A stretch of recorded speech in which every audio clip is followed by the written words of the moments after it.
Hey there, my name is Cole Adams, and you are watching the best college basketball podcast out there that covers the entire sport of college basketball, brackets, bubbles, and bid stealers. Now, here are your hosts, Sam Fetterman and Jonathan Lidskin. Season 6, episode 83 of Brackets, Bubbles, and Bit Stealers. I am Sam Fetterman. That is Jonathan Liskin. Jonathan, how are you doing this afternoon? I'm great, Sam. Big weekend of basketball ahead. Let's talk about it. Yeah, first weekend of college basketball without after NFL season is always a big one. Mm-hmm. Get the casuals start to finally get a weekend where they're watching ball. Yeah, definitely feels like more people get tuned in starting this weekend. Yeah, and I'm really excited to talk ball, Jonathan. Yeah. And talk about all of the games that we're going to have going on this weekend. There's a lot of fun ones.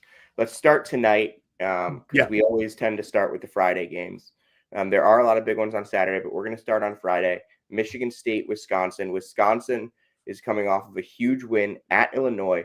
Wisconsin now has maybe two of the best road wins in the sport. I would probably I would say that winning at Michigan is probably the best win that anybody has right now.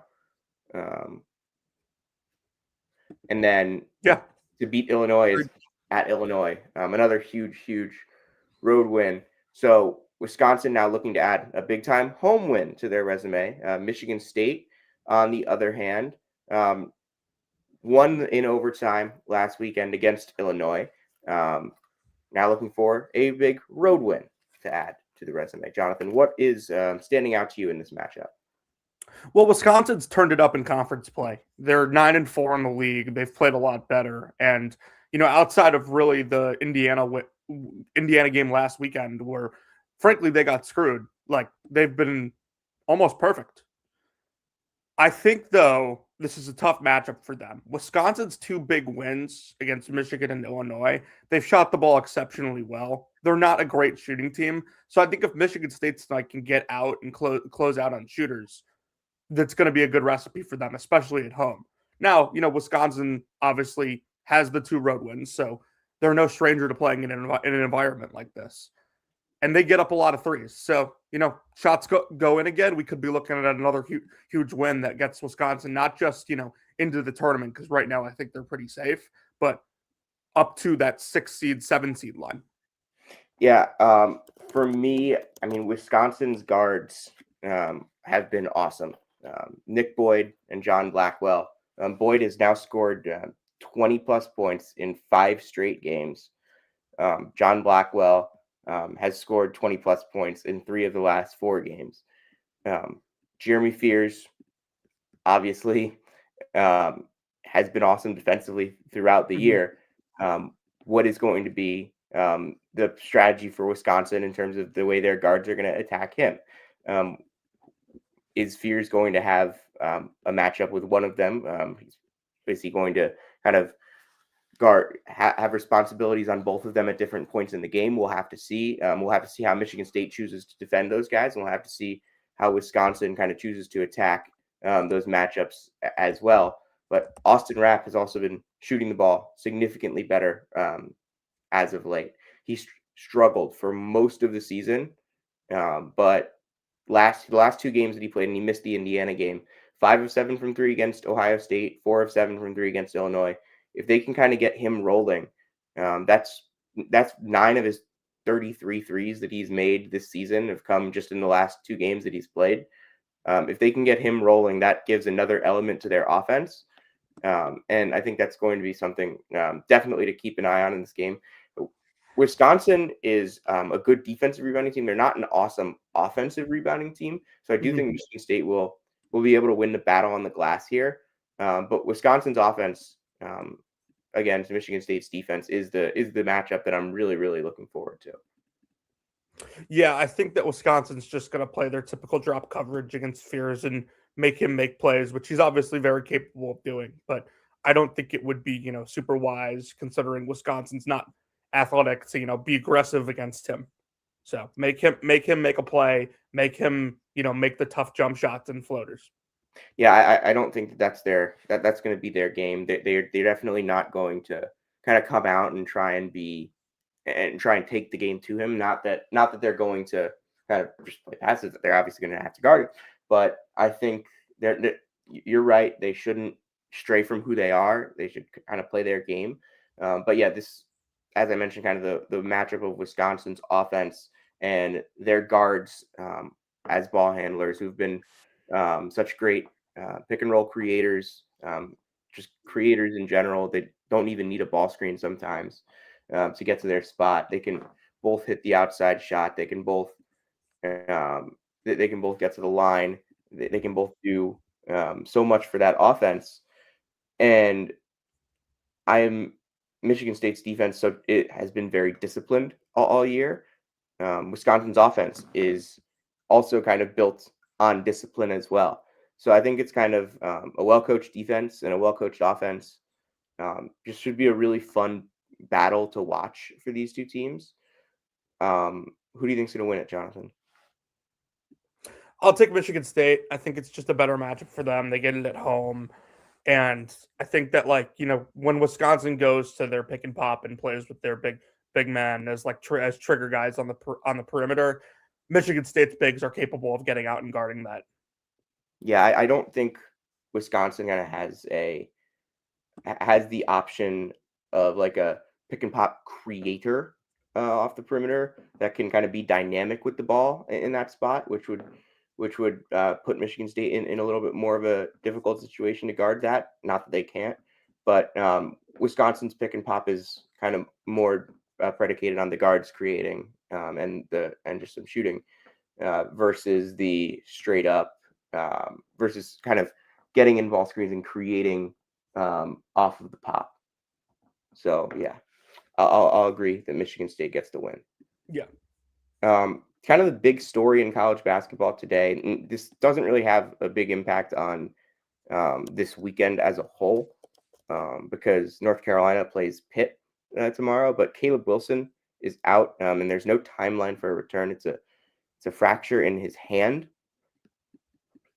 Jonathan, how does this impact North Carolina? It's kind of their second major injury to a contributor already this season. Because they lost. Well, when Seth Trimble went out, like we saw their perimeter defense just take a nosedive. And the thing about Caleb Wilson is, like, I don't think there's one thing that you can point to that, like, like this is the thing that is going to make North Carolina worse now, like, because Caleb Wilson's out here. I think it's everything. Like, he's been substantially more on the ball in recent weeks. He's obviously a tremendous defender. He guards the other team's best forward or big. So it's just everything. Like, they have to, like, make up for his production now in the aggregate almost. And they don't have anyone, like, close to his level at that position that can do that. Like, you're going to see more Jaron Stevenson. Jaron Stevenson's very inconsistent. He has been his whole college career. Yeah, I'm with you on that. I think what Wilson kind of is able to do, I mean, I did not expect him to be a 28 usage guy. I kind of expected that never occurred to me. Impact the game more from his defense. And, like, I will say that the on-off splits, you can't really use them for Wilson because he's played 80% of the minutes. But I will also say that just kind of parsing from what I've been able to see looking at these numbers, the Vasar without Wilson minutes have gone better than the Wilson without Vasar minutes. But that's probably more so who the backups are behind Vasar versus who the backups are behind versus what Wilson is. Because, I mean, that's when you would end up sliding Wilson to the 5 and you have Stevenson to the 4, or instead of having Vasar and Stevenson or Vasar and Wilson, it's Wilson and Stevenson together, which is a different dynamic that they bring. But I think North Carolina's just, their offense is going to flow differently because they don't just have someone kind of that's going to be able to just appear at the rim and dunk the basketball a couple times. Their rebounding, which has been, which, I mean, Wilson brings such an element of that rebounding and such an element of playmaking on the defensive side of the ball. I think it's just going to be harder for them to do some of those little things and obviously do some of the big things as well.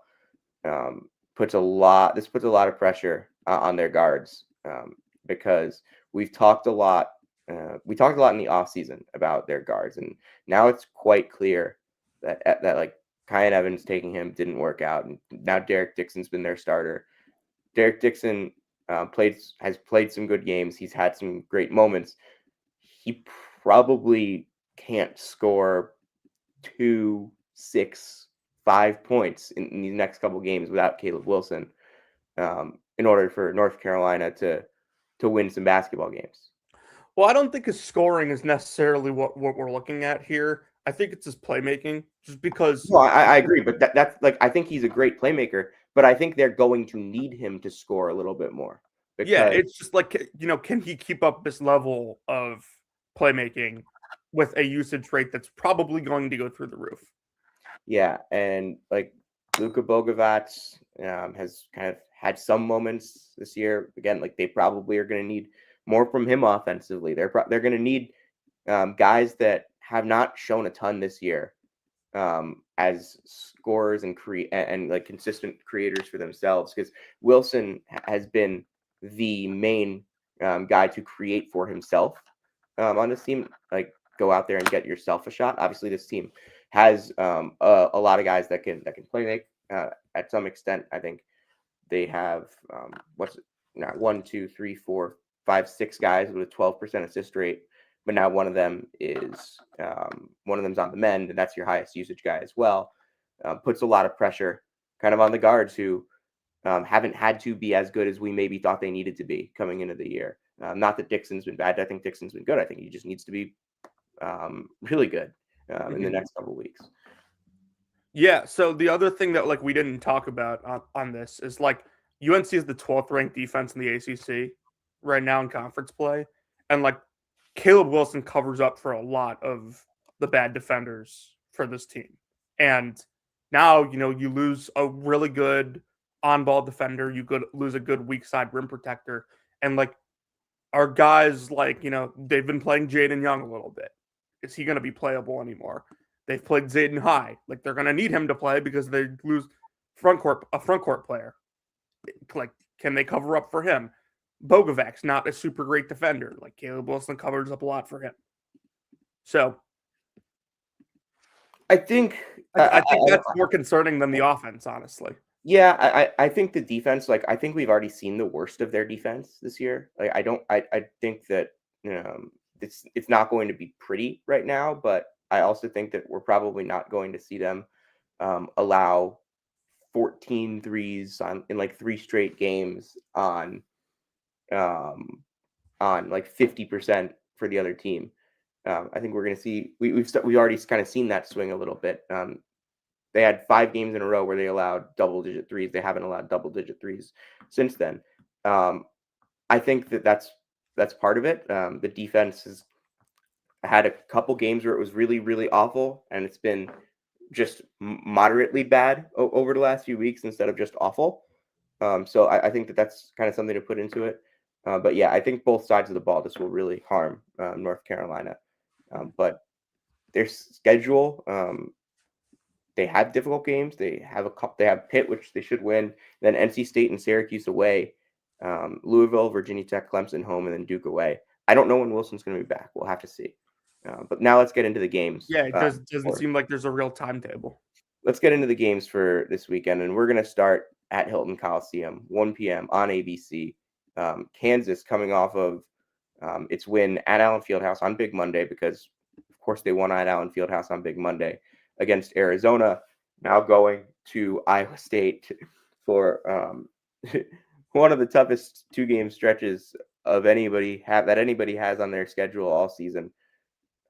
We don't know we don't know what, if, when, how much we're going to see out of Darren Peterson. I feel like that's a huge kind of thing when we're discussing Kansas, because they play like they're a different team with him on the floor and off the floor. And it's not necessarily that they're I think their ceiling's higher with him on the floor, obviously, but it's not that but they have different ways to win with him off the floor. We've kind of discussed that, but this game, Jonathan, what stands out? Well, without Darren Peterson walking into an environment like that, when you don't have that level of shot maker, is going to be tough to pull out a win. The other factor I'm looking at is Kansas recently has had a lot of trouble winning in Ames. They've lost 3 in a row there. Their last win in Ames came in 2022. It was in the middle of conference play when TJ Otzelberger's first team at Iowa State was struggling before they eventually went to a Sweet 16. Some of these games have not been particularly close. In 2023, when Kansas was an eventual 1 seed, they lost by 15 there. Last year, I believe they lost by 17 at Iowa State early in conference play. So it's a tough place to go win, especially with Ryan Hammer in attendance this weekend. Yeah, In Ryan terms of Hammer. the matchup, though, like I think you're going to see a lot of defense. Low scoring game. I think both teams will want to slow it down, especially if Kansas doesn't have Peterson. I don't think you're going to want to play a ton of possessions. I think it's just going to come down to shot making. Honestly, who can hit more shots? And I think without Darren Peterson, I trust Iowa State, especially at home, to do that more. Yeah, I mean, I have not sure if he's going to play. I saw Self didn't rule it out. I haven't seen the official report on that, but when we look at this game, I feel like we haven't talked a lot about Iowa State recently, just because they really haven't played a big game since the Kansas loss. Their games have been in Cincinnati, UCF, Oklahoma State, Colorado, Kansas State, Baylor, and TCU. Now to close out conference play, and I think Isaac Trotter wrote about this, how backloaded the Big 12 schedule is. Kansas, Houston, BYU Kansas, Houston at home, then the mountain trip for BYU and Utah, and then Texas Tech at home, Arizona away, Arizona State at home to finish the season. And like Arizona also has kind of backloaded schedule. We've kind of discussed that they didn't have the toughest ramp into the conference, but now they played at Kansas on Monday. Now Texas Tech home, BYU home, Houston away, Baylor away, Kansas home, Iowa State home for them. And obviously we mentioned Kansas. They played Arizona. Now they play Iowa State. In a couple of weeks they have a stretch of Houston home, Arizona away. Houston obviously as well. They've played Texas Tech twice already. They've played BYU already, but they haven't played Arizona. They haven't played Iowa State. They haven't played Kansas yet. And they play all 3 of those back to back coming up next week from the 16th to the 23rd. So the schedule has aligned for some really exciting Big 12 matchups. And I think that's kind of now we're going to talk a lot more about these top teams in the Big 12. Because of those matchups coming up and kind of the race for that Big 12 title. It's kind of open right now after Arizona loses to Kansas. Houston's there at 10-1. Both Arizona and Houston are 10-1. Those two will play on Saturday, February 21st at Houston. Kansas is 9-2. Iowa State and Texas Tech are 8-3. All 5 of those teams have at least some possibility to win this conference in the regular season or get a share. Because of how the schedule plays out. And there's just so many matchups between these teams in the next few weeks that they can kind of knock that down. And we'll talk Texas Tech, Arizona shortly. But Iowa State, in that stretch of games from UCF to Baylor, in that stretch of games that we didn't really talk a ton about for them, they were just kind of scoring a ton, pounding some teams. They beat UCF by 30, Oklahoma State away by 13, Colorado by 30, Kansas State away by 34. Then they beat Baylor by 3. They got that one. And then they lose at TCU, and it's only scoring 55 points in that game, 0.8 points per possession. You turn it over 17 times. And that's certainly an interesting one because Iowa State's turnover rate is 14th in the Big 12. They have a bunch of creators that they give the ball to. Obviously, Lipsy creates for them a ton. Jefferson does. Toure does some of his creating as well. So it's not just one guy with the ball. And Jefferson had 6 turnovers in that game, and he's had a couple games around that number. But he's also just developed so much as a passer. You have to give him the ball. You have to let him be a playmaker. You have to let him be the guy to create things. Kansas's front court, I think, will kind of in the paint be able to have the advantage physically against Iowa State's. But I think Iowa State's wings and what Jefferson can do at the 4 and and then Momcilovic as a shooter can give Kansas some interesting looks as well. Obviously, we saw this game at Allen Fieldhouse. It's a completely different game when it's played in any building that's not Allen Fieldhouse, because of what Allen Fieldhouse is. Jefferson had 5 turnovers and 1 assist in that game. That's not going to cut it for Iowa State to win. Yeah, and the other thing, Iowa State loses to TCU earlier in the week, as you mentioned. Like, I think if you want to pick like 2 things that like you could have against Iowa State, like TCU has them. It's a great on-ball creator, Brock Harding, and athletic wings to guard Momcilovic and Jefferson. TCU has both of those. I'm not sure Kansas does. I think when I look at the last matchup, it was Jefferson had 5 turnovers and 1 assist. Momcilovic only got up 6 threes. Well, that's not necessarily only. I mean, that's not like a ridiculous amount for him, but it's not nothing. And he only made 2. And then Blake Buchanan played 14 minutes, which is his lowest total of the season. And he only got 2 rebounds in that game, not a single defensive rebound. And Kansas ended up getting 11 offensive rebounds in that game. Kansas is not an awesome offensive rebounding team. And Iowa State did get a lot of offensive rebounds in that game. They got 17. That's part of their game. They're really they really do a good job on the glass.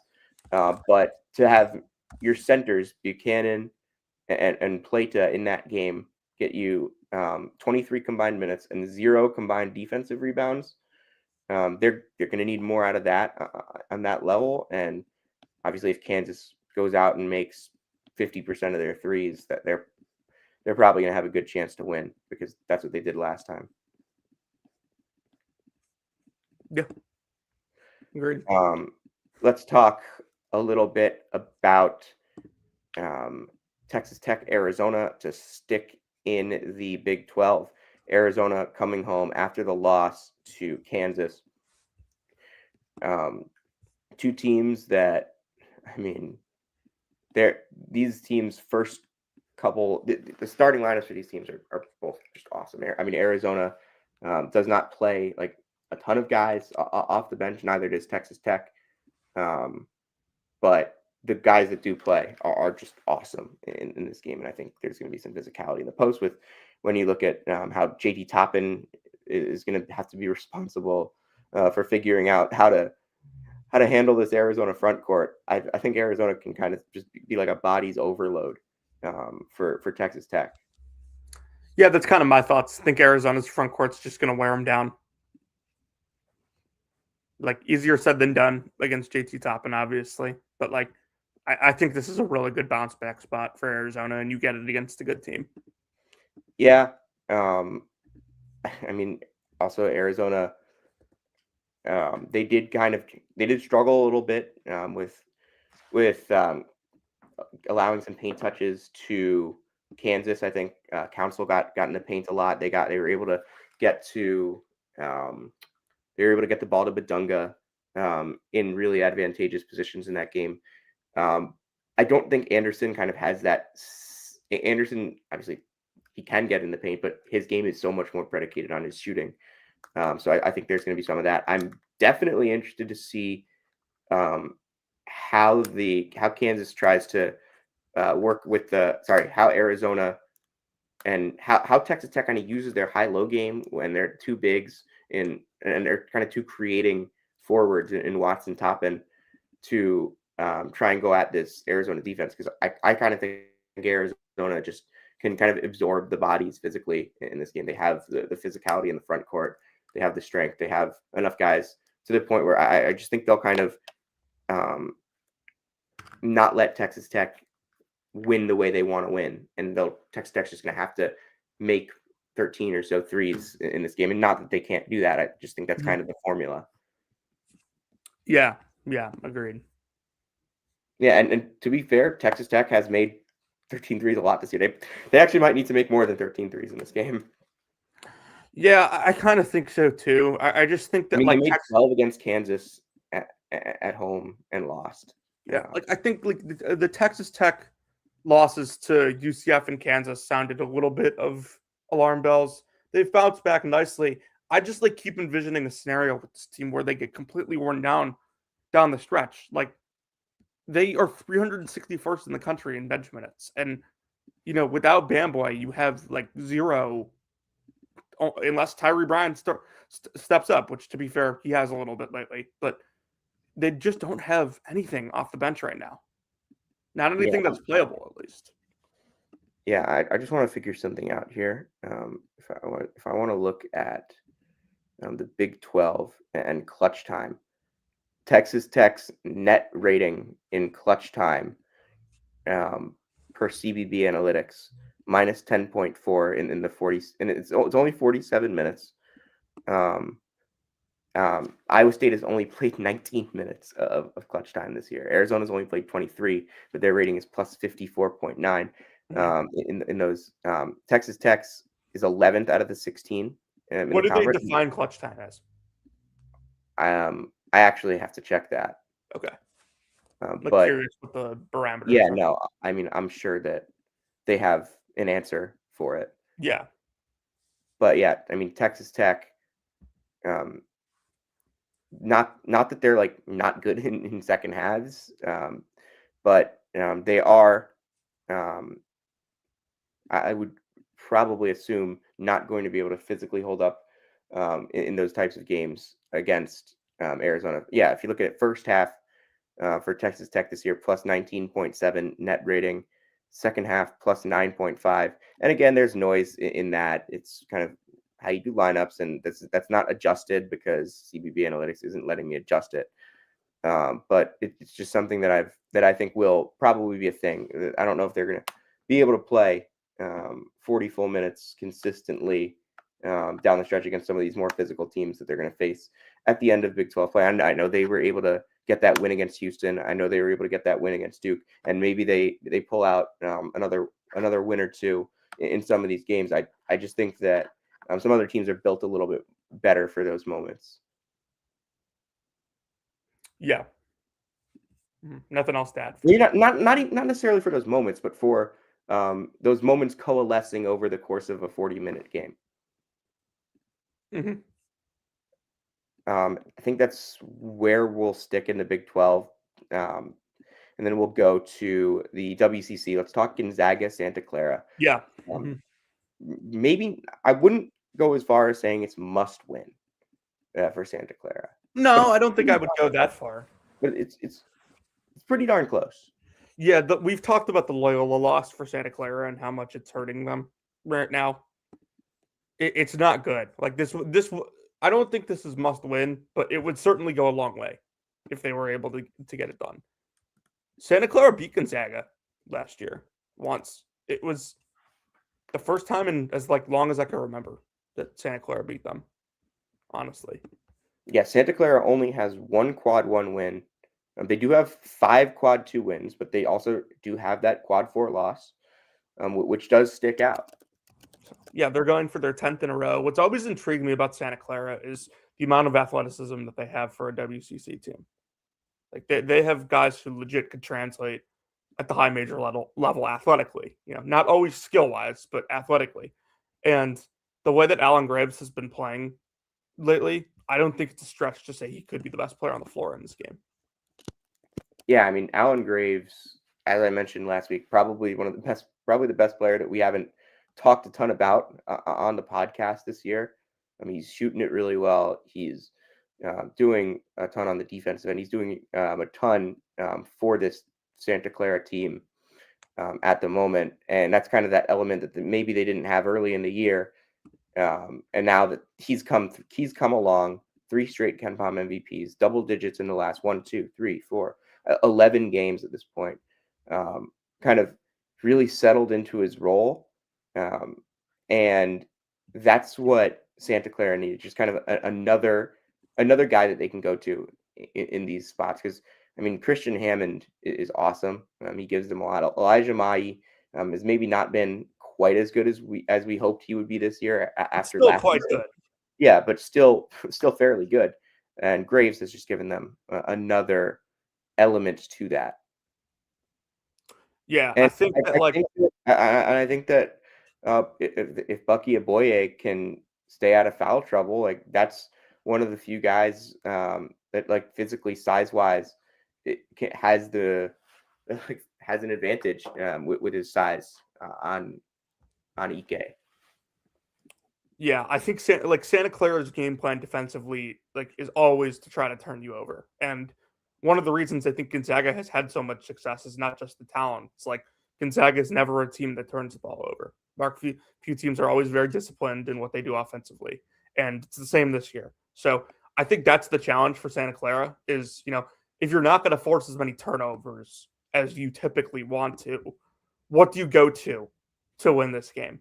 Like you have to do you have to connect on more threes? What is it that would also mention that in the last game, Gonzaga, Ike did have 34, but Huff also played in that game, and Gonzaga's offense looks different when Huff isn't on the floor. You guard them a little bit differently, and I wonder how that impacts. And Ike has stepped up and been just awesome in the games that Huff has missed. He had 35 against Oregon State. He had 30 against St. Mary's, 20 in 23 minutes against Washington State. Even in the Portland game, he had 24 and 10. But I do think that that's a huge difference in the matchup from last time, not having Huff on the floor. Yeah, I'm just looking at it right now, Sam, on Torvik, and Gonzaga, in the first couple months of the season, when Huff was actually playing, they were 17-1. They were 16th on offense. Now, since he's been out, and if you give me a moment to pull this up, Gonzaga, since Huff has gotten hurt, has been 69th in offense in the country, I believe. So very clear what he does for them on that end of the floor. Yeah. Just going to be a really fun one to watch. No doubt. No doubt. Anything else you want to add on that game before we have a lot of games to hit on, so we're not going. No, so I don't want to go as in depth I think on some of the games because we have a lot.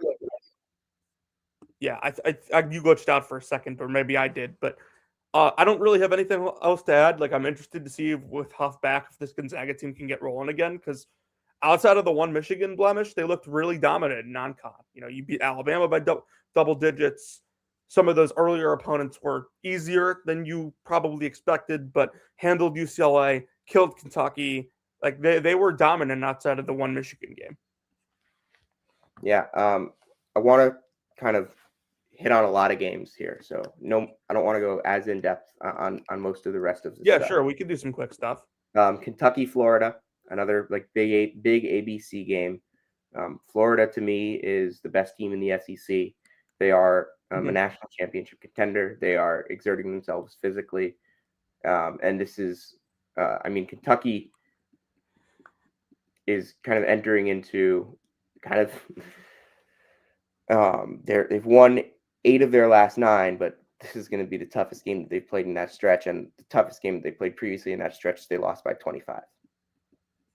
Yeah, depending on who Kentucky has available, they're not afraid to obviously go 9-10 deep, and Florida's the opposite. They're going to play their 6 guys, and that's that. And there's 6, or I guess if you include Micah, it's 7. But those 7 have been really good for them in the last 2 months or so at this point. I think again, Kentucky's not going to be able to get a lot inside against these guys. They're just not. So if Kentucky can hit outside shots, we know Florida's not going to. So there's your advantage. Now, do I think Kentucky's going to go into Florida and win? No, I don't, especially not with the way that Florida's playing. But I think there's a clear path to how Kentucky wins this game, and it's knocking down outside shots. Yeah. Would also mention Florida's last game. First time hitting double-digit threes since December in their last game, just their 3rd time doing it all year. So that's notable for the Gators. Obviously, they're going to score a lot of points when they can make outside shots. So I'm going to take.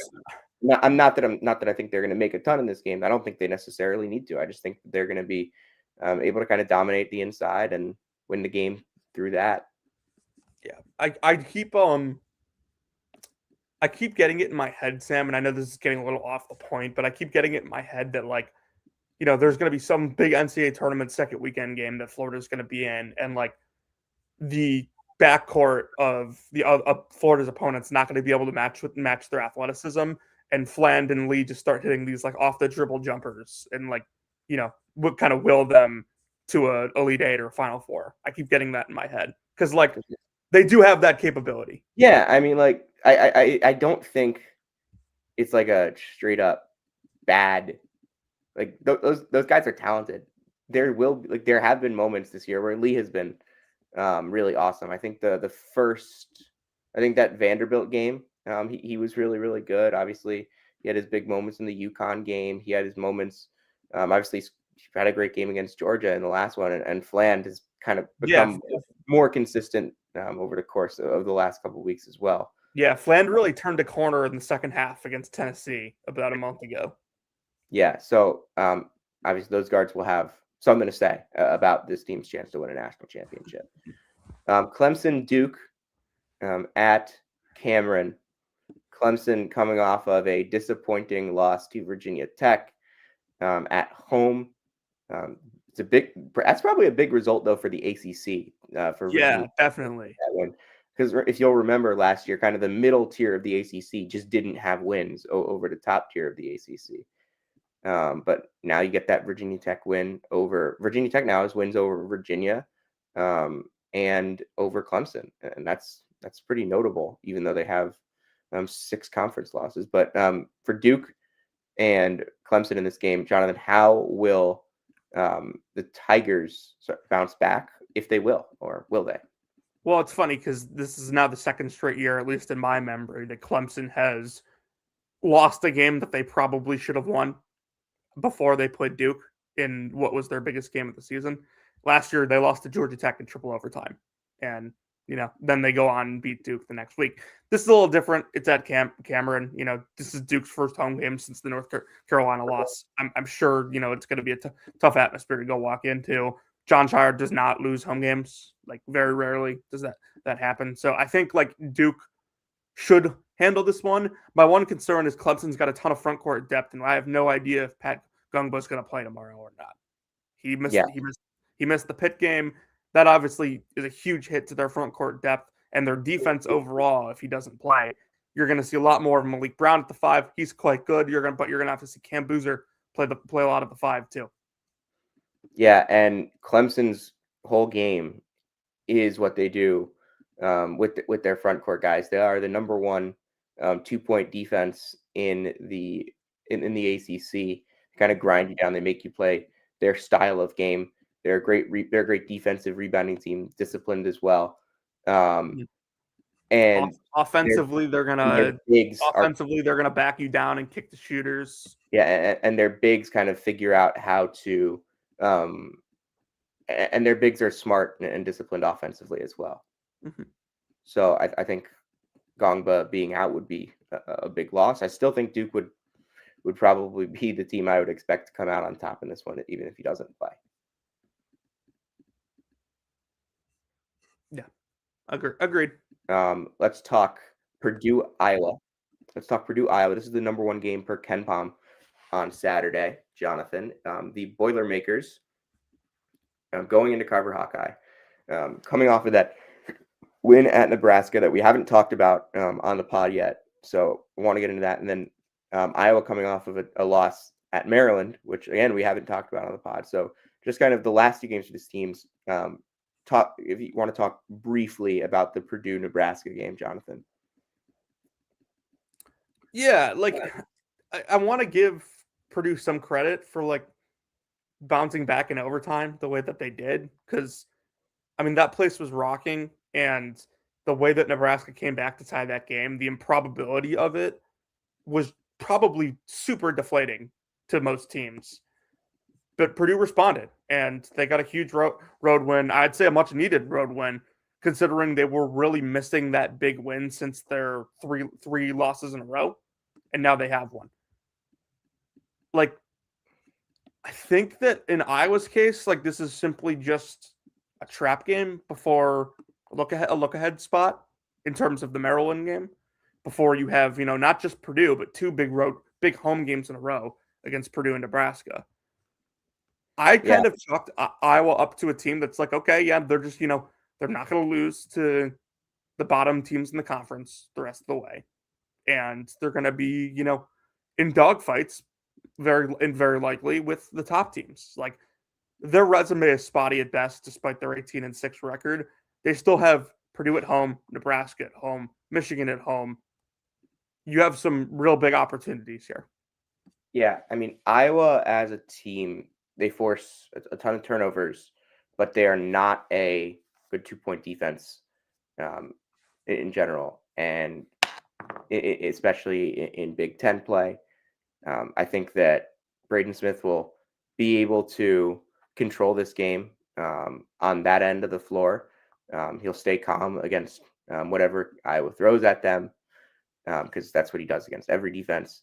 And Purdue's size will be and Purdue's size and front court strength and their touch around the rim will give them the ability to score at a ton of points in the paint in this game. Now, on the other side of the ball, Starks will be able to control the game. I think this is probably just maybe the most fun point guard matchup of the year that we're going to get in college basketball. I mean, there's so many great point guards, especially in the Big Ten too. But just Sturts versus Braden Smith, I think has a level of intrigue to it. We obviously saw these two match up earlier, and Sturts just the way he's been playing recently. He's had 30, I think, in 3 of the last 4 games now. That's so he's playing at his absolute peak right now. Braden Smith had an awesome game against Nebraska as well. I think just the kind of experience and adeptness that these 2 point guards have to kind of beat any type of defense that is thrown at them is going to make this game extremely compelling. Yeah, I really wonder how Purdue will guard Sturts. Like, we know at this point that there's no good way to guard Braden Smith, and like your best bet is probably just playing drop coverage and making him take tough shots. But like, Sturts is 6'4". Like, if you're gonna put Braden on him, Braden's 6 foot. If you're gonna put Fletcher on him, that's probably a little bit of a better matchup just because it's a little tougher for Bennett to shoot over him. Yeah. Just to mention, Iowa is a 24th percentile roll man defense. And obviously Purdue, when you have TKR setting the screens or Clough setting the screens, they can get the ball to the roll man in a lot of different ways. So I think that's going to be something to keep an eye on. I think just kind of gives Purdue the advantage. Yeah, no doubt. Let's move on and talk a little bit more about the Big Ten. We'll stay there and we'll talk UCLA and Michigan. Michigan got around and was able to come back to beat Northwestern after trailing by 16 in the second half.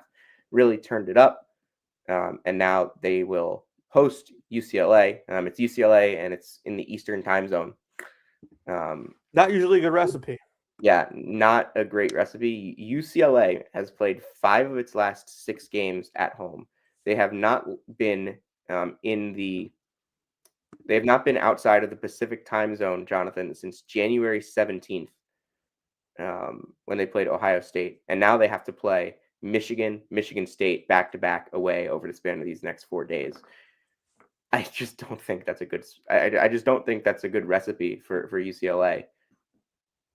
Yeah, well, if there's any big landmarks, in that area, in the Michigan area, they're about to get shots this week, because if UCLA drops these next 2, like, those landmarks are not safe in Michigan.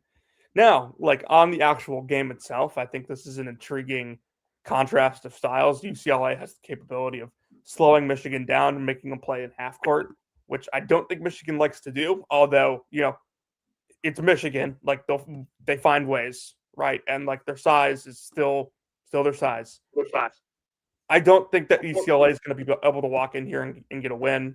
Like, just not deep enough, not physical enough to me. Like the defense has really not been a typical Mick Cronin defense this year. Like it was never going to be, I think, once he took Xavier Booker. Yeah. So I think Michigan wins this quite handily. I agree. I mean, Ken Baum has them as a 16-point favorite in this game. Now, there are actually a couple games this week being played that are non-conference games. You've got Louisville, Baylor in Fort Worth, Texas. You've got Virginia, Ohio State in Nashville. And you've got Memphis against Utah State at Utah State. Now, that last one is not of major consequence, considering how bad Memphis is. They're not in the tournament picture. But obviously Utah State is at 21-3, and it's another chance for them to get a win. But I want to talk about the other non-conference games this weekend. You've got Louisville, Baylor, Virginia, Ohio State. Which one is more intriguing to you? I will say that Ohio State, Virginia is the more intriguing one. Just because, like, I don't think this Baylor team is good. It's like they're not making the tournament, in my opinion. It's hard to get intrigued about them. But Virginia, Ohio State, like Virginia is this team that, they have the Malik Thomas creation factor, but they also move the ball so well and are such a complete team. Versus Ohio State, who has, these electric on-ball creators. Now we don't know if, Mobley's going to play or not this weekend. He I believe left the game with an injury earlier this week, but you could still look at Bruce Thornton doing Bruce Thornton things, and their bigs aren't bad either. Like this offense is good. Defense, I don't think there's going to get a ton of stops on the Ohio State end. I do think Virginia ultimately wins, but I do think it's a lot more intriguing if Mobley plays and is 100%. Yeah, I mean, I would lean Virginia here, but Thornton is just there aren't many guys like Bruce Thornton, and now you kind of get into the crux of where you're scouting. You're scouting your own conference. You're so kind of entrenched within your own conference. Yeah. Does the ACC have anyone that kind of is like Bruce Thornton in any way? Who's the closest? Probably Ibuka Corey. Maybe. Maybe Boopy Miller. I was thinking Boopy Miller, maybe. Yeah. Now, Virginia beat Stanford by 15. Corey was held to 5 for 21 from the field in that game. And Virginia beat SMU by 4, and Boopy was held to 4 for 12 from the field in that game. Yeah, I also like these two matchups. I also think are just interesting because it's a nice wrinkle in the schedule. Like a lot of the stylistic comparison. Bruce Thornton's better than both of those guys by a lot, but yes, that's one. But also like it's just kind of a thought when even though these guys know that this team is on their schedule, it's still a nice contrast of styles because of the change in conference. And it's not at a home site. One of the big things that I've always said is, when national champions typically do really well in non-con, and part of the reason is that they are tough to prepare for themselves, and you're also seeing a handful of different styles in non-con. Where in conference play, yeah, sure, there are teams that play differently than others, but I feel like in conference play, more teams play a closer style than you would see in non-conference. The games are officiated more homogeneously. Yeah, within a conference, kind of the way that the game is played kind of is obviously there's stylistic differences, but just the way that you're more focused on what the teams in your conference are doing in the offseason and kind of thinking about them, and throughout non-conference play you're still thinking about teams in your conference at some level, versus non-conference. You also every year in conference you're probably seeing at least 75% of the same coaches. Yep. So you understand what you're getting into. Yeah. I think this is going to be an interesting one. I would go Virginia, and then again with Louisville, Baylor,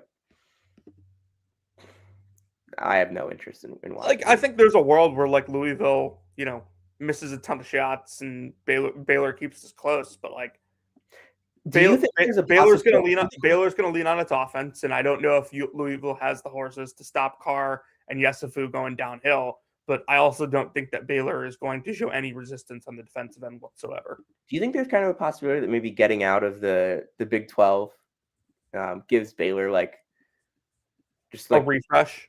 Yeah, just a little bit of a refresh for this game, maybe. Because I mean, if they win this one, their next two Big 12 games are winnable. Kansas State, Arizona State. I don't think Baylor is going to make the NCAA tournament. I'm trying to think about it this way, because like their Big last 12... two games, they've only lost by 3 to Iowa State on the road and 5 to BYU. So like, one of the most fun weekends of the year annually during conference play was when we get the Big 12 SEC Challenge, because like it would be, like you said, kind of a reset for teams. And you got some insane results. Yeah. Dude, this is why we always stress non-con being important, even though it's early in the season and not as many people are watching the sport. It just shows you, like, how good is your scouting, how well are other teams scouting you, and how well do you adjust, versus like you're playing by a formula almost in conference play. Yeah. There's go to the SEC.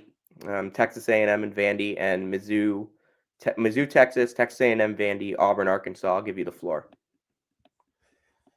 I'll start with Mizzou, Texas, just because it's my school, and this is another really important one for Mizzou. Like, getting the win on Wednesday at A&M, despite what we've said about A&M, was big. No doubt about it. Mizzou needed another road win like that.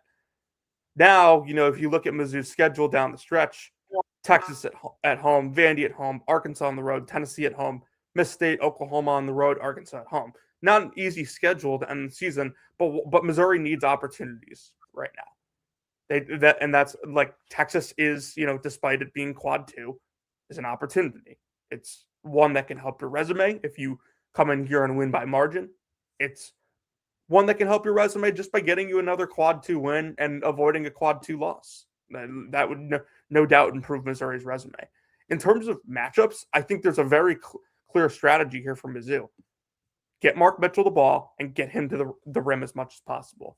Live with him missing free throws. Same thing with Anthony Robinson and those other guys. But Texas fouls a ton. And if you can get to the rim and get to the line, I think that's going to be a lot of easy points, and despite poor free throw shooting efforts this year by Mizzou. And I think they get out of here with a win. I think Darius Acuff is just going to have a monster game against Auburn.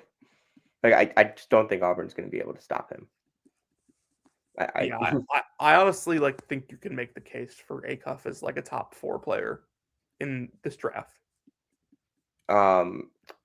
It's tough because you have to get Caleb Wilson out of there probably, but I mean, I think you can make the case for Acuff as the SEC Player of the Year right now. Oh, definitely. He would probably be my runner-up if I had a vote. You'd have Houck number 1. Chinyelu 1. Houck 3. Really? Yeah. I've expressed my Ruben Chinyelu.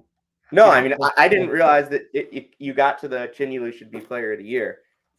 His impact is just so beyond good, especially once we've gotten to conference play here. Yeah, I mean, but I think the SEC and the SEC conference race is interesting as well, because I mean, obviously, Florida is right now ahead by a game on Kentucky and Arkansas, and they play Kentucky this weekend at home. We both think Florida wins that. I feel like none of us have had any hot takes today in terms of what's going to happen this weekend. You want me to throw one out? You have one? I mean, I could come up with one. Do you have one? Providence beats St. John's this weekend. Interesting. Why? I just don't think what St. John's does as a team is gonna make them super consistent on a night-to-night basis. They played really well against UConn, and I thought the matchup was fairly advantageous when watching the game for them. But then they come back and they almost lose at home to Xavier. They've messed around a couple times with different teams this year. like Providence got him already. So like maybe this is just like a matchup thing. Providence hit shots. Like I don't think this St. John's team is like the caliber of last year where they're just gonna like keep winning all the time. I mean, I watched that first St. John's Providence game, and like Providence made some big plays late, but like St. John's kind of physically dominated that game, and just like their their guards just kind of played like crap. Oh yeah, I mean Providence's defense And is downright horrendous. Dylan Mitchell only played 13 minutes in that game. Dylan Mitchell will be playing more than 13 minutes tomorrow. I think St. John's with Dylan Mitchell playing as much as he has recently is just a significantly different team than they were before that. Just because they can get to that identity of their physicality easier, and it opens up the guards a little bit more. I think he's also just an additional playmaker, an additional cutter that they have. And I think Darling has been really solid recently. I mean, he had 16 against Xavier. He had 9 big points against UConn. And he really struggled in that first Providence game. And then I think that the signs tilt towards St. John's in this one. But I'll respect your hot take. Yeah, this was a late Providence surge to win this game. And like, it was within reason the entire game. So it's not like Providence had this crazy comeback. But I just look at the first game and like St. John's won the glass and they got to the free throw line more. Like that's what St. John's wants to do. And if St. John's is able to do those things and still lose at home, like what's to say they won't lose on the road? Yeah, I think that's fair. If you've got... Meanwhile, St. John's has, I think, dropped in KenPom since that game, by the way. Really? I mean, they kind of go up and down. No, they were 25 after that game, and they're 22 now. Okay, before that game, they were 19. Yes, but like they were that's also, like since that game they've won 10 in a row, and like they've played better. In their more important games, I think we can acknowledge that. But I think you also want to acknowledge that, like they played awful for the first 25 minutes against Seton Hall. Yeah. Mm-hmm. Yeah. They played terrible against Xavier both times. Yeah. Just terrible. I'd have to imagine Richard's not happy that he couldn't come out with the win in one of those two. Yeah. I mean, they should have gotten, their offense just kind of fell apart in overtime in that game. And I mean, yeah, it's like St. John's can turn off the water against teams, and, they can do it against Providence too. Yeah. And Providence just doesn't play any defense. Any sort of defense. Any sort of defense. 213th in defense, Jonathan. Let's go and talk about some mid-major games for this weekend, unless there's anything. Well, there's also Miami, NC State. Do you have any thoughts? No, I feel like both of those teams are probably in a better position than they could have said a couple weeks ago. And both teams, I think, are playing better. Like Miami's coming off the huge win over UNC, obviously. So I don't have any real thoughts. By the way, NC State to finish off this season: home Miami, home North Carolina, at Virginia, at Notre Dame, home Duke, and then home Stanford. So 4 of their next 5 games are huge. And obviously the Louisville game was huge as well. That was a really, really bad performance. Mm-hmm. But yeah. I think Louisville has that thing to sometimes where there's nothing. Yeah, you can I do. mean, if you're NC State, the way that NC State kind of plays defense and they give up a ton of threes. I mean, they're 17th in 3-point percentage defense in the ACC. They kind of play aggressively to the point where they're okay leaving certain guys. And I don't necessarily think that's what happened in the Louisville game. I kind of think they just got to the point where, hey, Mikal Brown is just making everything. Mm-hmm. Yeah, and I mean, if you're NC State, like, on the bright side of this, you have 3 quad 1 wins now, and that's a lot. That's 3 more than you could have said a month ago. Yeah. I keep trying to figure out when, because I think Villanova probably drops a game to a non-UConn St. John's team at some point throughout the rest of they seem to be spiraling a little bit. But I just don't know when that's going to be or where that's going to be. Maybe Xavier just kind of comes out and scores a ton of points against Villanova and just plays and just kind of controls the pace of that game, and they still have Xavier twice. So Villanova's 2 losses, only has 1 loss in Big East play to a non-UConn St. John's team. That was Creighton at home on January 7th. And they play Creighton away tomorrow. Will they? I just think it's something to follow, keep an eye on, because I don't think that Villanova is going to win all of their non-UConn St. John teams. As I said, they play. Yeah, I don't think they're that quality of team. Yeah, I think that they end up either 15-5 with a win over UConn or St. John's, or 14-6 with losses. I was really upset that Marquette didn't beat them the other day, but Sam, you know I want to keep Marquette's hidden for their Big East tournament run. Yeah, I will be at Georgetown, UConn tomorrow night. Ugh, gross. Don't really have any thoughts to talk about that one. I would hope not. Yeah. Unless it involves water bottles. No. Let's get to some mid-major stuff, because I don't really think there's anything major to talk about. First, we have the rematch of the greatest game, High Point Gardner-Webb. Are you making a bold prediction this time? Well, okay. In the last one, High Point won 104-49. That was at High Point. This one is at Gardner-Webb. I'm not making a bold. Those rowdy Bulldog fans. The one prediction that I'll make: High Point scores 95 plus. Yeah, I mean, Ken Pom hasn't projected for 93, so I don't think that's that absurd. Yeah, it's not, and it's not meant to be an absurd take. It's meant to be a rational. You were on the money last time. You can't do it again. I mean, for those of you that are real sickos, Mississippi State plays at Alabama A&M tomorrow. That's considered a better game than this one. No, Mississippi State. No, Mississippi Valley. Did I say Mississippi State? Yes, you did. Mississippi Valley State. Apologies. They play at Alabama A&M. That's considered a better game than this one. The chance that Aaron Margot's at one of those games is not impossible. He's not. He's actually in the Northeast right now.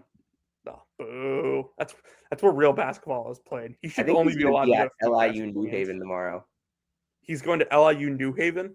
I think so. I was originally going to do that, and then I decided to do Fordham, Rhode Island at Rhode Island. LIU New Haven. Not as bad as the game of tomorrow as you would think. It's 115th out of 132 games.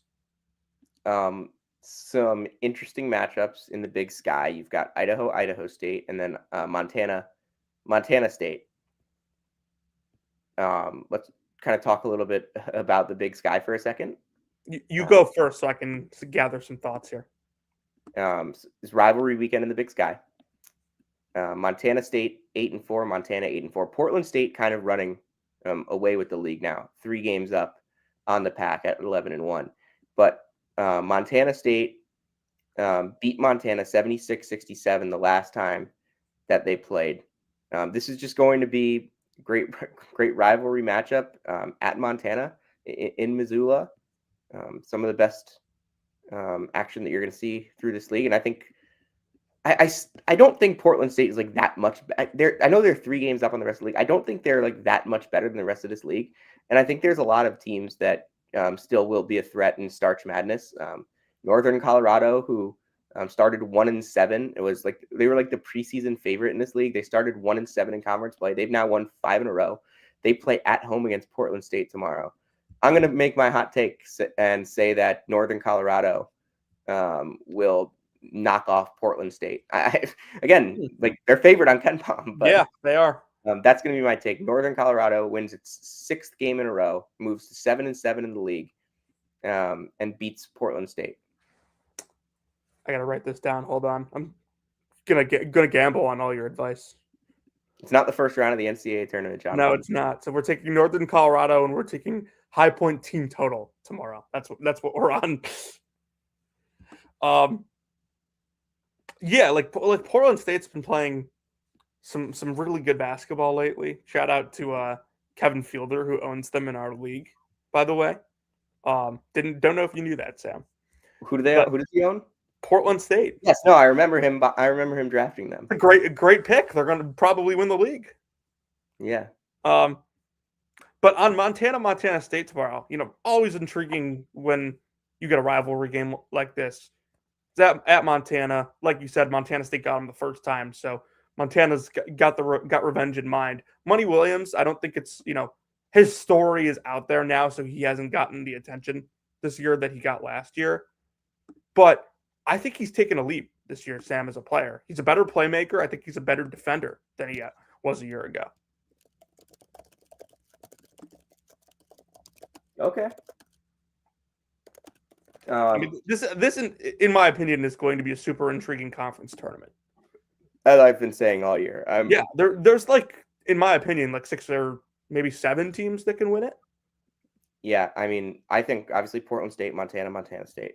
And that's not including, the Sacramento State story, and the talent they have on their roster. Yeah, and then Eastern Washington is playing good ball recently. They beat Montana and Montana State on the road. Northern Colorado, as I mentioned, has won a bunch in a row. Weber State, they started 4-1, lost 5 of 6, have won 2 in a row.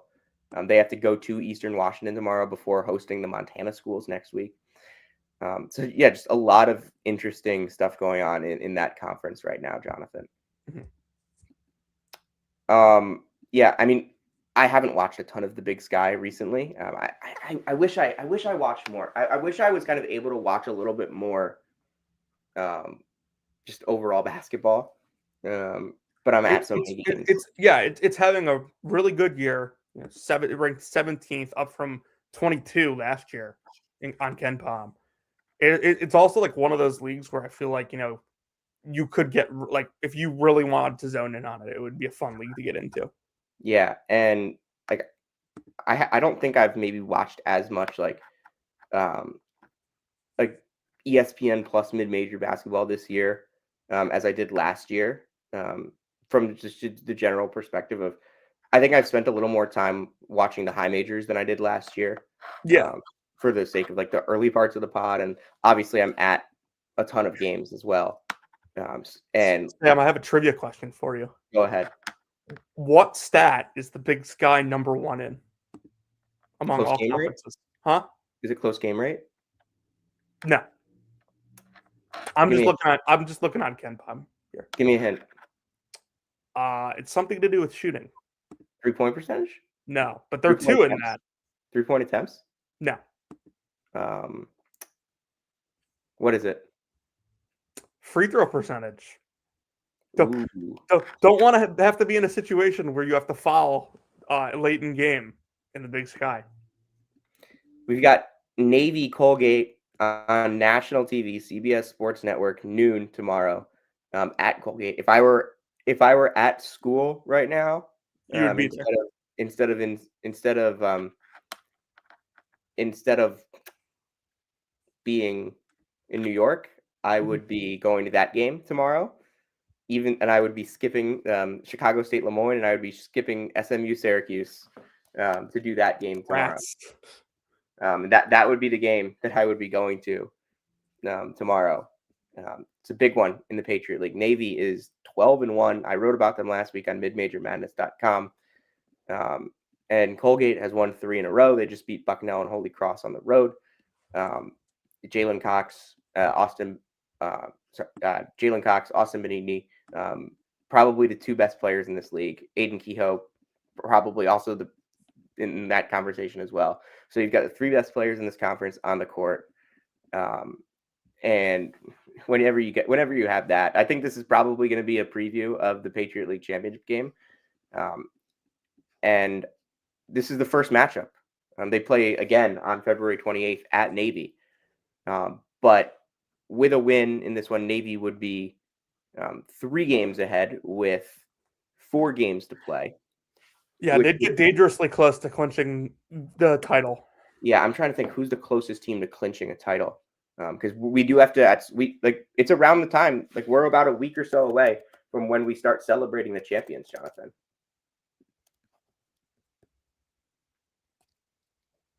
Just about. Yeah, that's going to be a really fun one. Samford has won 4 in a row. I kind of, I don't know if I mentioned them on the pod at some point, but they've won 4 in a row. They are scoring 83 points a game in that 4-game winning streak. They just scored 97 against Wofford. Lenny Acuff is a terrific offensive coach. Dylan Faulkner, Jaden Booth has been awesome. He has scored 28 and 25 in the last 2 games. Ken Palm MVPs in both of them.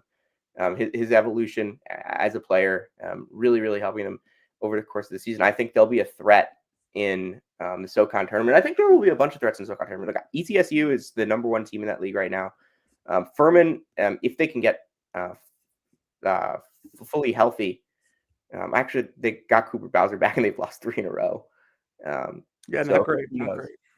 So who knows about that? But maybe Furman's kind of fallen off a little bit, and maybe I think Mercer's offense will give them a chance to win basically any game in this league. I think Wofford, another team that has been really strong in league play, another team with a really strong offense.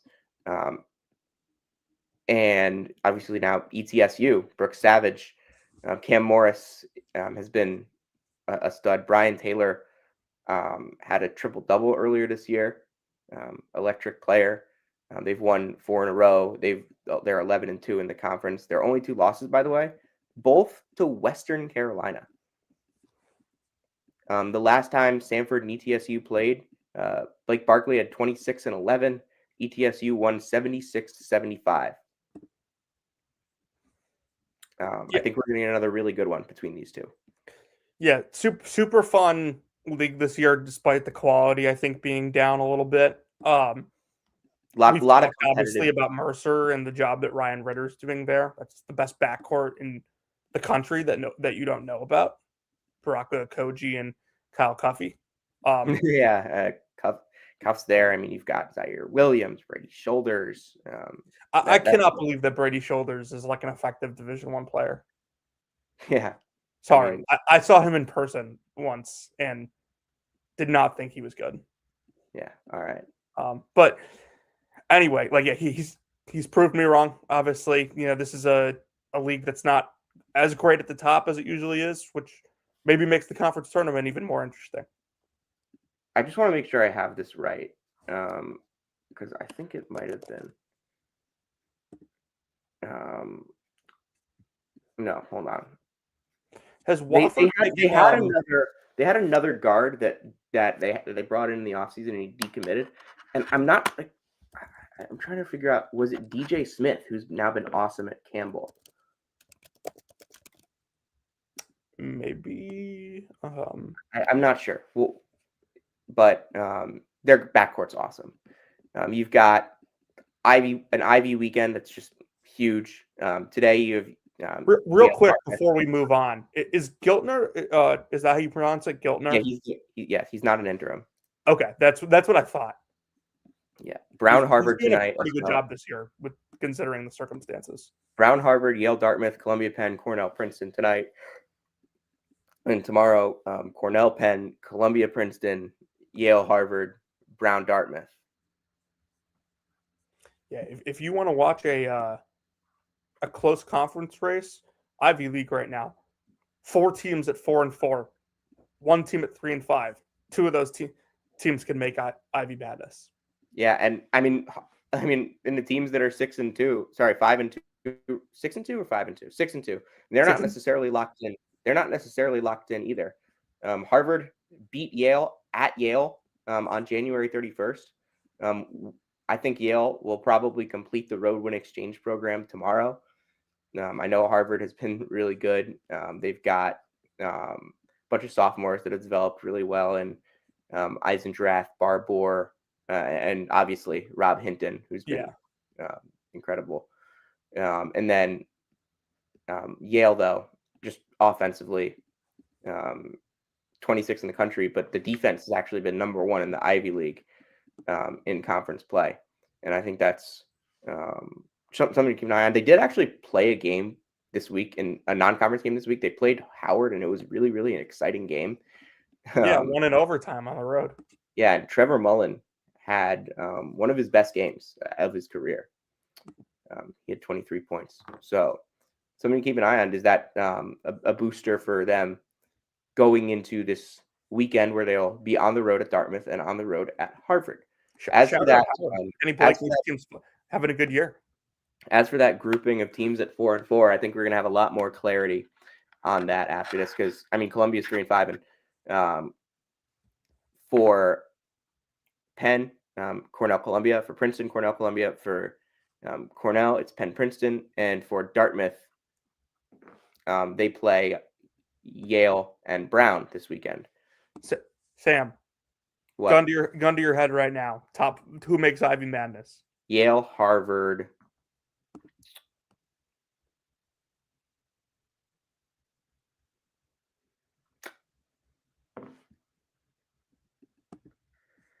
I don't know. There's going to be some tiebreaker stuff that I'm going to have to like work through. Yeah. But Penn and Princeton, I believe 4 of their 6 remaining games are at home.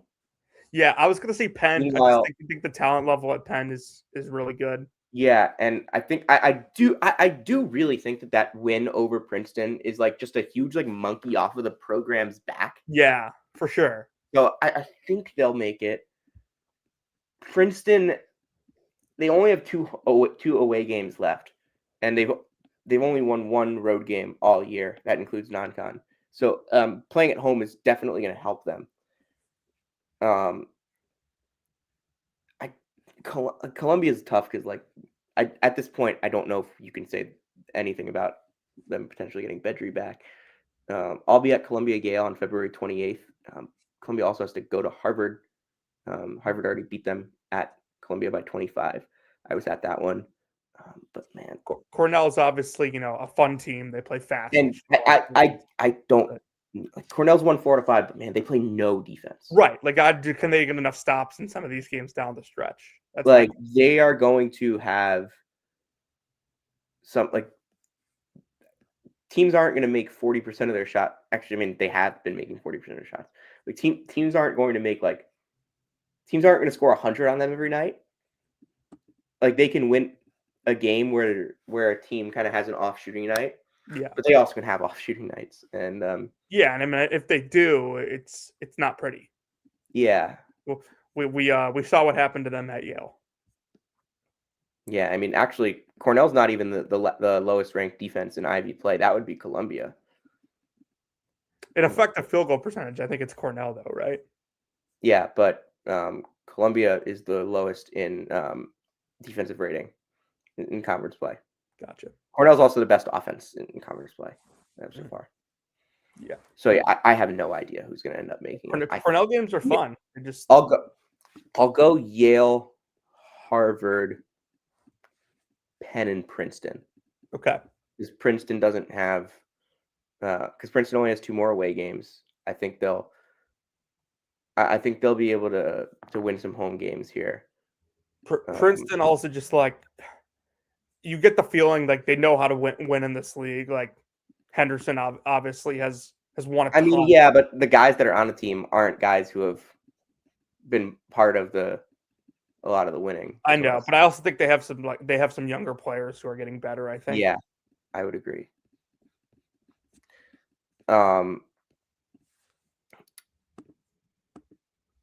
Anything else you want to get into? With the Ivy? No, just with any mid-major games that stick out to you. We're avoiding Sunday, right? I mean, you can talk Sunday if you want. I mean, we just have Belmont Murray State on Sunday. You want to talk about that?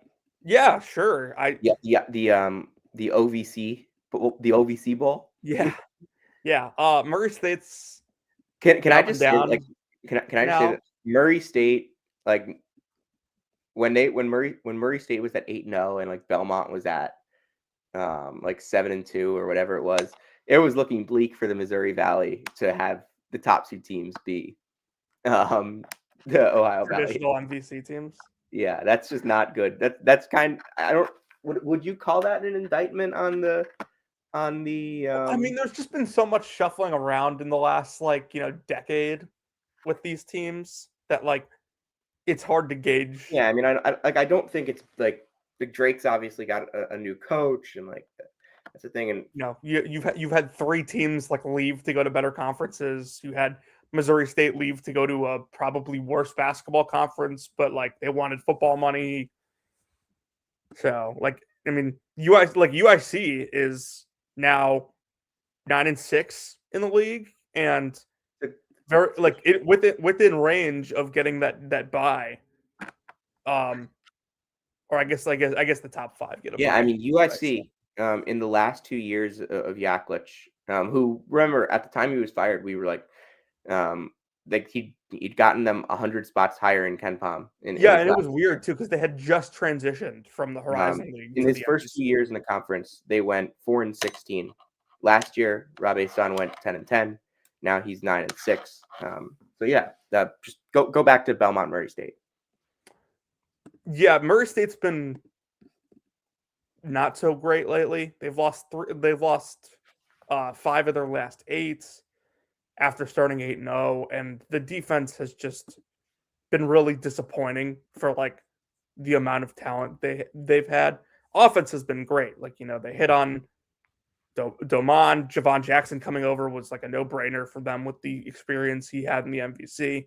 But the defense is really just not good. They allow teams to shoot a really high percentage from threes, despite not allowing a lot of threes. And they don't turn anyone over. They're not a great rebounding team. They don't do a lot defensively to hang their hat on. And I think a team like Belmont, who's really disciplined and moves the ball really well and can shoot, is going to exploit that. Yeah, I'm just going to mention a couple of interesting games in some other leagues this week. Hofstra at UNCW in the CAA. Good one. Obviously, we kind of mentioned some of the MAC games this weekend. Quinnipiac Siena, where I will be tonight, is a big one. You've got Merrimack and Quinnipiac on Sunday as well. Siena Marist as well on Sunday. We got Ohio against Miami, Ohio tonight. Will the madness end? Miami, Ohio, 13-point KenPom favorite. And we've got... Which means they'll probably win by 2. And we've got St. Louis at Loyola Chicago, Jonathan. Yeah, not You've got to go. I'm not. I'm going to Glenbrook North tonight. You've got to go instead. No, I can't. Nor do I want to. You don't want to see Josh Shirt's team play in person? I don't want to see Drew Valentine's team play in person. I guess you'll see Josh Shirt's team play in person in Indy anyway. That's correct, because they're making a Final Four. You've also got... No. Do I want to go to a game with a 2-9-4 teams in the 2-9-4 teams in the ASUN? Austin P is in first in the ASUN. They've been really good. UT Martin 11-4 at SIUE 10-5, and then SEMO 10-5 at Lindenwood 10-5. So big weekend in the Ohio Valley landscape.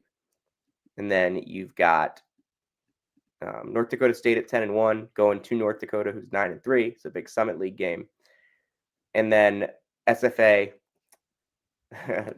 15-1. That's such an impressive tally at this point in the season. They're 22-3. They've won 10 in a row. It's the nation's 5th longest winning streak. Actually, Jonathan, here's some trivia for you. Can you name the 4 longest win streaks in the country? Miami, Ohio. 24, correct. I'm assuming SFA is one of them. SFA's 5th. Oh, okay. We just talked about one of them. Like literally 30 seconds ago. We just talked about one of them. Austin P. No, they're playing in Chicago tonight. Oh, St. Louis. Yeah, 17 in a row. And then the other 2. Silly me. The other 2 gotta be both in Brian Wilmer territory. High Point. No, wrong Big South team. Winthrop. Yes. 11 in a row. And the next one is kind of pushing Brian Wilmer territory, but I'll allow it. I know he's been to games at this spot. Good team, I'm assuming. I mean, they've won 15 in a row. They're definitely a good team. Oh, jeez. 15 in a row. Their last loss was by 40. Who? Liberty. Oh, that's right. The Yeah. Liberty is 21-3. Winthrop is 19-8. They are 11-1. They lost their first conference game to Longwood, and they have not lost since. They just dropped 103 on Gardner Webb. Liberty's gonna fool everyone.